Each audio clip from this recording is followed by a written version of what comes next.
नमस्कार, स्वागत है आपका एवन न्यूज की इस खास पेशकश में और आपके साथ मैं हूं दीपक व्यास। धरती के भगवान एक बार फिर रात से रूठ गए हैं और इसकी वजह है राइट टू हेल्थ बिल।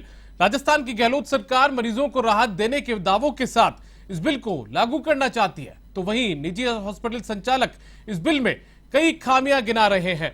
इसको लेकर आज विधानसभा घेराव करने के लिए निकले निजी हॉस्पिटल संचालकों की पुलिस से झड़प भी हुई है और कई डॉक्टर्स को चोट भी लगी है। ऐसे में बड़ा सवाल यही है कि सरकार और निजी हॉस्पिटल संचालकों के बीच शुरू हुए इस टकराव में आखिर कौन सही है और कौन गलत, साथ ही इस विवाद का आखिर हल क्या निकले। आज चर्चा इसी मुद्दे पर।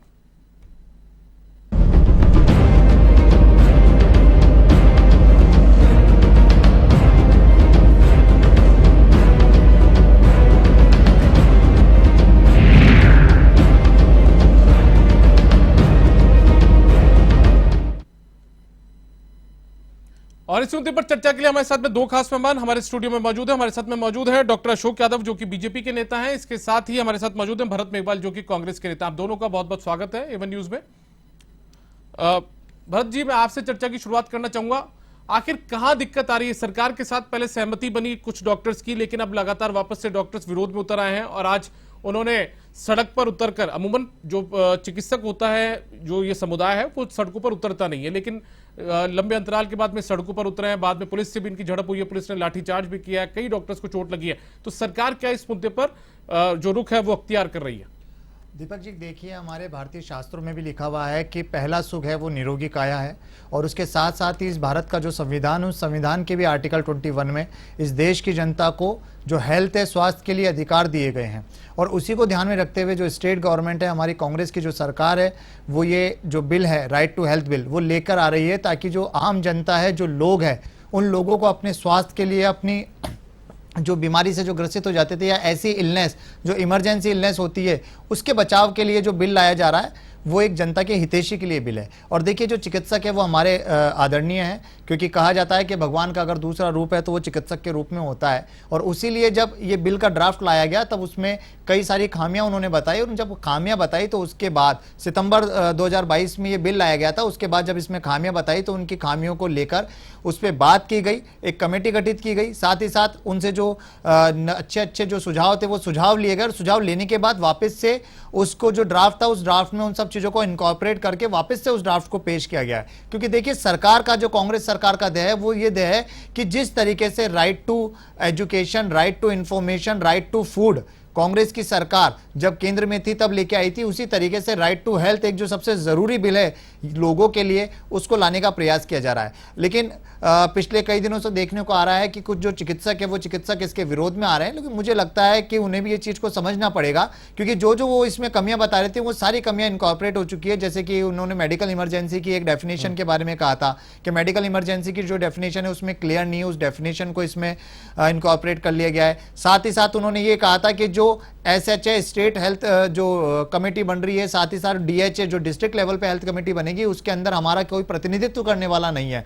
तो उसको भी ध्यान में रखते हुए इसमें जो 5-6 लोग थे, पब्लिक हेल्थ एक्सपर्ट है, NGO है, इसके अलावा सिविल सोसाइटी है या हेल्थ एसोसिएशन के जो रिप्रेजेंटेटिव होंगे, उनको भी सरकार ने लिया है। तो मेरा उनसे सिर्फ यही एक निवेदन रहेगा कि ये जो बिल है, ये बिल सरकार आम जनता के लिए लेकर आ रही है। और जो चिकित्सक है वो जब डिग्री लेते हैं तो वो ये प्रण लेते हैं कि जो व्यक्ति है उस व्यक्ति की वो सेवा करेंगे, अंतिम सांस तक उसको बचाने का प्रयास करेंगे, तो वो एक भगवान के स्वरूप में माने जाते हैं। तो मैं उनसे आशा करता हूं कि वो सरकार का इसमें साथ दे। अगर किसी तरह की उन्हें कोई आपत्ति है तो अभी भी 8 मार्च को एक सूचना जारी हुई थी जिसमें 24 मार्च तक का सरकार का साथ वो टीवी चल रहा है आपके साइड में, आप वो देख लीजिए किस तरीके से लाठी बरसाई गई उन लोगों के ऊपर। देखिए, जो भी ये घटना हुई है उसकी मैं निंदा करता हूं, और जो भी इस तरह के अगर किसी पुलिस ने या किसी ने भी अगर इस तरह की लाठीचार्ज किया है तो उसकी घोर निंदा करता हूं, और आशा करता हूं कि सरकार उस पर बहुत जल्द संज्ञान लेकर कार्रवाई करेगी। लेकिन देखिए, मैं इस चीज़ के लिए बिल्कुल कहूंगा कि आपसी सलाह मशवरा से, समझौते से बैठकर इस चीज़ का हल निकाला जा सकता है। और अभी भी मैंने आपको कैसे कहा, 8 मार्च को सूचना निकाली गई है कि अभी भी आपको कोई आपत्ति है,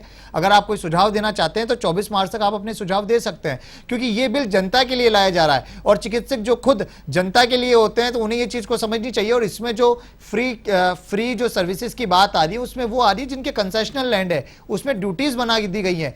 कई चीजें ऐसी थी जिसमें वो देख रहे थे कि असॉल्ट होगा, मार पिटाई होगी, उसके लिए भी राइट जो है डॉक्टर्स के, उस राइट को भी इसमें इनकॉर्पोरेट किया गया है। तो ऐसी कोई बात नहीं है, सरकार हर तरीके से कटिबद्ध है जनता और चिकित्सक दोनों के साथ को लेकर इस बिल को लाने के लिए।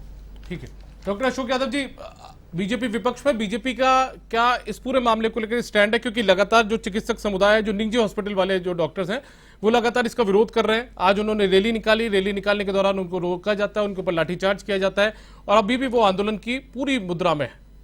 देखिए दीपक जी, सबसे पहले मैं ये कहना चाहूंगा कि जो चिकित्सक है आज रोड के ऊपर आए, और चिकित्सक का काम नहीं होता है ये, लेकिन अगर एक पढ़ा लिखा बहुत ही बुद्धिजीवी वर्ग रोड के ऊपर आ रहा है तो जरूर समझिए किसी ना किसी मजबूरी रही होगी। अभी आपके हमारे कांग्रेस के साथी कह रहे हैं कि ये सितंबर के अंदर लाया गया बिल था। सितंबर से जो इनकी प्राइवेट जो डॉक्टर्स की एसोसिएशन थी वो सितंबर से इसका विरोध कर रही है। वो कह रही है कि हमारे को साथ लेके और इसके अंदर नियम कायदे कानून इस तरह से बनाने चाहिए जिससे मरीज की भी रक्षा हो सके और चिकित्सक की भी रक्षा हो सके। लेकिन जो कांग्रेस सरकार की हठधर्मिता ये है कि वो सुनने के लिए राजी नहीं है।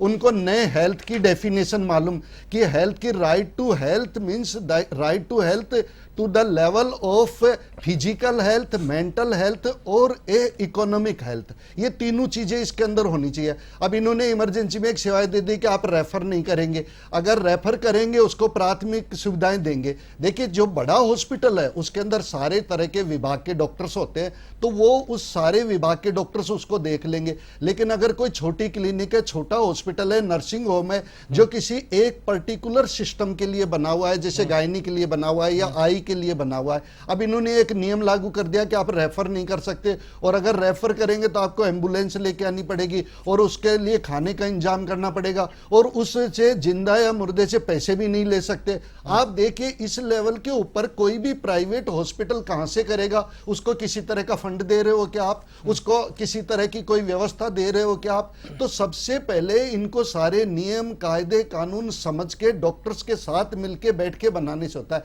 ये नहीं है कि एक रूल लागू कर दिया कि इन रूल के तहत बना दीजिए। आप देखिए सरकार के पास इतने गवर्नमेंट के हॉस्पिटल्स हैं, उन गवर्नमेंट हॉस्पिटल्स में वो चीज लागू नहीं कर पा रही। वहां की व्यवस्था देखिए, खुद सीएम के गृह जिले के अंदर की बात कर रहा हूं मैं, कि जोधपुर के अंदर एक महिला को उन्होंने लेबर रूम के बाहर निकाल दिया और बाहर गैलरी के अंदर डिलीवरी होगी। कहां है ये राइट टू हेल्थ? तो सरकार कोई भी चीज सुनने को, जयपुर जैसे राजधानी के अंदर आप देखिए कि बच्चे के जो कुत्ते हैं वो बच्चे का शव को उठा लाए और उसको नोच खाए हैं। तो आप देखिए कोटा जैसे बड़े हॉस्पिटल के अंदर देखिए 107 बच्चे मर गए आईसीयू के अंदर। तो ये राइट टू हेल्थ है जो सरकार को प्राइवेट चिकित्सक के साथ मिल बैठ के बनाना चाहिए। बिल्कुल। लेकिन अशोक यादव जी नहीं बना रहे। अशोक यादव जी एक मिनट में रोकूंगा। आप हमारे साथ में ना डॉक्टर अशोक शारदा जी है जो कि आईएमए राजस्थान के पूर्व अध्यक्ष हैं और इसके अलावा आईएमए के प्रतिनिधि हैं। वो फोन लाइन पर जुड़ गए क्योंकि आज लगातार जो निजी हॉस्पिटल के संचालक हैं, जो उससे जुड़े हुए डॉक्टर्स हैं, वो लगातार आंदोलन कर रहे हैं और वो राजधानी में डेरा डाले हुए हैं। ऐसे में हम उनका रुख करते हैं। अशोक शारदा जी, आखिर दिक्कत कहां पर आ रही है जिसकी वजह से आप लोगों को, चिकित्सक समुदाय को सड़कों पर उतरना पड़ा है?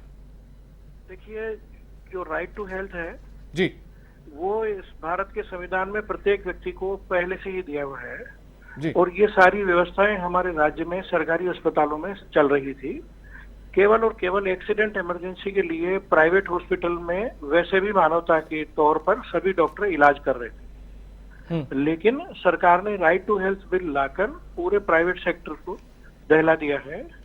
कारण कि सरकार अपने जो आजादी के बाद 75 वर्ष हो चुके हैं उसमें अपने सरकारी संसाधनों को उस स्तर तक डेवलप नहीं कर पाई जितनी जनता की उम्मीदें हैं और जितना तकनीकी प्रोग्रेशन हो गया है। हमारे देश में नई से नई तकनीक, नई से नई चीजें, नई से नई सुविधा, ये सब चीजें सबसे पहले प्राइवेट सेक्टर में है और अब धीरे धीरे करके सरकारी जो अस्पताल है उनमें भी सुविधाएं बढ़ी है। पर जिस अनुपात में हमारी आबादी बढ़ी है उस अनुपात में स्वास्थ्य की जो सेवाएं हैं सरकारी क्षेत्र में नहीं डेवलप हो पाएगी।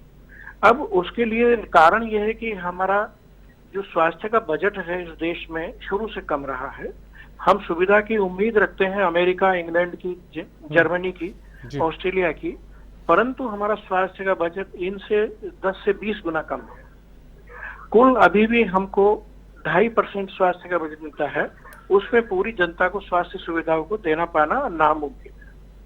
अब समस्या कहाँ आती है कि व्यक्ति को जब इलाज नहीं मिलता, आज 28 से 31% सुविधाएं राज्य सरकार के अस्पतालों में दी जा रही है और 69 से 70% सेवाएं निजी अस्पतालों द्वारा दी जा रही है, जिसमें निजी क्षेत्र के बड़े, छोटे, मझोले अस्पताल और क्लिनिक सभी सम्मिलित है। और जहां तक जांच की सुविधाएं हैं वो तो सब बाहर ही अधिक चल रही है। अब सरकार ने जब मुख्यमंत्री निःशुल्क दवाई योजना लगाई, निःशुल्क जांच योजना लगाई, तो ये सारे सरकार में मुफ्त में काम हो रहे थे। और उसके बाद जो हमारी चिरंजीवी की स्कीम आई और RGHS स्कीम आई, उसमें प्रत्येक व्यक्ति को उपचार मिल रहा था। तो अब अलग से राइट टू हेल्थ बिल लाने की आवश्यकता ही नहीं थी। इसके पीछे इतनी मशक्कत कसरत का और ये आवश्यक नहीं था। डॉक्टर साहब, मेरा एक सवाल आपसे ये है कि क्योंकि आपके कई जो चिकित्सक थे, कई निजी अस्पताल थे, वो इस पर राजी तो है, लेकिन कुछ पॉइंट्स को लेकर उनकी समस्या है कि पॉइंट्स को लेकर उन्होंने ऐतराज जताया। तो ऐसे में कौन से पॉइंट्स हैं जिनको लेकर आप इसका विरोध कर रहे हैं और उन पॉइंट्स को हटवाना चाहते हैं, उनमें संशोधन चाहते हैं? सर, अब तो हमारे जो चिकित्सक समाज का जो मानस है वो नो टू RTH पर ही है। कोई भी, क्योंकि पहले विभिन्न स्तरों पे विभिन्न दौर की वार्ताएं हुई, उसमें जो हमारी बातें थी उनको नहीं माना गया और उनको ठीक ढंग से तकनीकी तौर पे, वैधानिक तौर पर वहां बताया गया, परंतु उन सब भावनाओं को सम्मान नहीं किया गया। तो चिकित्सक उद्वेलित होकर हम सब जो है सड़क पर आ गए। और इसमें हम ये जनता को बताना चाहते कि ये केवल इसमें चिकित्सकों का नुकसान है, जनता का भी नुकसान है।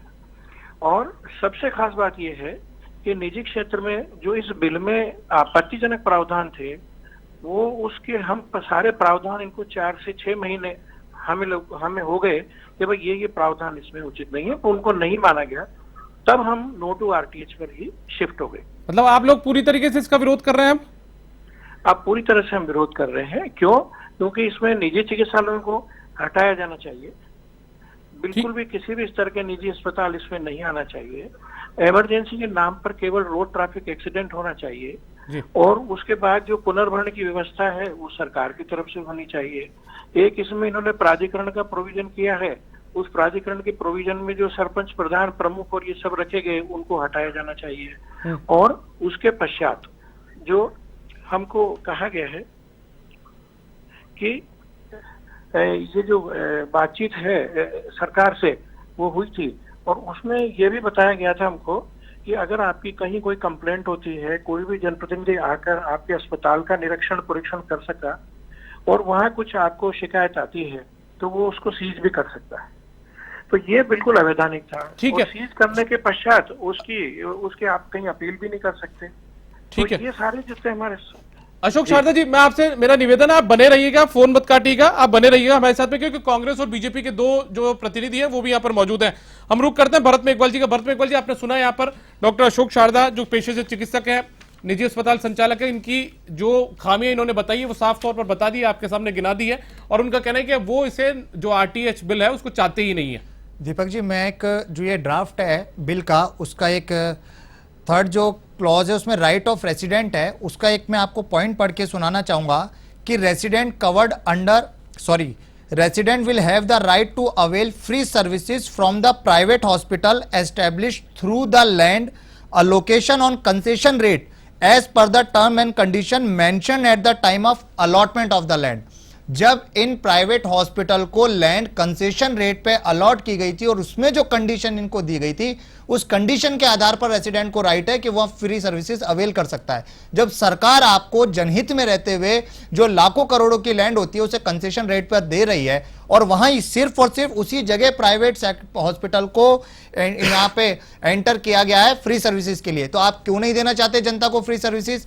आपने कहा कि आपके किसी तरह का बचाव नहीं है। Right of health care provided में अगर आप देखिए right of physical safety and security at the work place, आपने कहा अपील इस ड्राफ्ट में ली गई है कि एनी पर्सन और body aggrieved by order of the DHA वो जाकर अपील कर सकता है 30 दिन के अंदर स्टेट में। तो किस तरीके से सरकार के ऊपर आप आरोप लगा रहे हैं कि सरकार किसी तरीके से काम नहीं करना चाहती? सरकार जनता के हित में लेकर काम करना चाहती है। सरपंच या जो छोटे दूसरे जनप्रतिनिधि ये जाकर, देखिए इसमें ऐसा कुछ नहीं है। इसमें 3 जो मेंबर है जो असेंबली से वो MLA 3 member of the Rajasthan legislative assembly as nominated by state government. इसके साथ साथ मैंने आपको बताया कि पब्लिक हेल्थ एक्सपर्ट इसमें नॉमिनेटेड बाय चेयरपर्सन मेंबर बनेंगे, रिप्रेजेंटेटिव ऑफ हेल्थ असिस्टेंस इसमें एसोसिएशन मेंबर बनेंगे, सिविल सोसाइटी ऑर्गेनाइजेशन के मेंबर बनेंगे और 1 मेंबर फ्रॉम एनजीओ। ये सब तब हुआ है जब कुछ चिकित्सक जो थे उनके साथ बातचीत होने के बाद इन सब चीजों को इनकॉर्पोरेट किया गया है। साथ ही साथ इन्होंने अभी इमरजेंसी, मेडिकल इमरजेंसी की बात कही,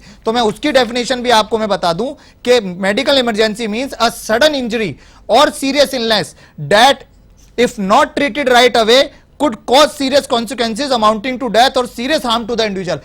ऐसी कोई इलनेस जिससे वो त्वरित गति से मर सकता है या उसको बिल्कुल हार्म हो सकता है, उसको मेडिकल इमरजेंसी में लिया गया है। तो क्या जनता की सेवा के लिए ये सब करना अपराध है? जब हमारा संविधान इस चीज को बोलता है कि जनता को बचाने के लिए, एक इंसान को बचाने के लिए अगर आप काम करेंगे तो आप भगवान के स्वरूप में माने जाएंगे। अगर कोई चीज की आपत्ति है तो आप उसको बैठकर बातचीत करिए ना। एक पक्ष कहता है कि हम सहमत है, दूसरा पक्ष कहता है कि not to right to health bill को लेके आएंगे, तो ये तो मैं बिल्कुल इनका तर्क गलत मानता हूं। अगर इसमें कोई कमी है उस कमी को बिल्कुल बातचीत करिए बैठकर। एक बार अभी जी देखिए, जहां तक आपने कहे कि सरकार ने जिन अस्पतालों को जमीन दी है उन जमीनों के यहाँ तो आप जो अस्पताल बने हैं वहां पर इलाज करना बिल्कुल ठीक बात है, परंतु यह से अस्पताल 2% से कम है पूरे राजस्थान भर में।